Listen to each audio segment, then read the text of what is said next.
একটা ঘর দিয়ে আপাতত আছি। এখন কোথায় নিয়ম কি করুন, কোথায় রাস্তাঘাট পথঘাট। বর্তমান অবস্থান করতেছি রাসেলগ্রাম ভূমিহীন বাজারের পশ্চিম সাইডে রাসেলগ্রামের বর্তমান পরিস্থিতি অনেকটাই খারাপ। কি অবস্থা, ভালো আছেন? এখন যে নদী ভাঙ্গার বর্তমান পরিস্থিতি আপনার থেকে কেমন লাগতেছে? আমার থেকে লাগতেছে আমাদের বাড়ির একটা গাছ দেখেন দেন, এই গাছটা যে কোনো নেমু কেউ কিনেও না কেউ নেমো না, নদী চলে যেতেছে। এখন বর্তমানে কি আপনার যে বসত বাড়ি আছে, বসত বাড়ি দিয়ে ঘর টর এখন আছে নাকি নদীতে পড়ে গেছে নাকি অন্য জায়গায় নিয়ে গেছেন? নদীতে পড়ে গেছে, তারপর কিছু কিছু অন্য জায়গায় নিয়ে রাখছি।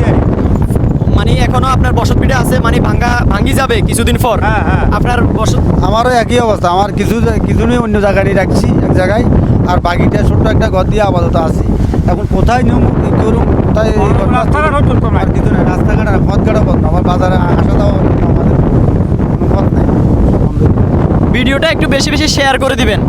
সানন্দী ইউনিয়নের 2 নং সানন্দী ইউনিয়নের মানুষ এতটা ভয়াবহ আতঙ্কের মাধ্যমে আছে, মানে কি সবাই এতটা নদীর কূলে আতঙ্ক, মানে নদীর তীব্র স্রোত থাকার কারণে ধীরে ধীরে সব কিছু নদীতে বিলীন হয়ে যাচ্ছে।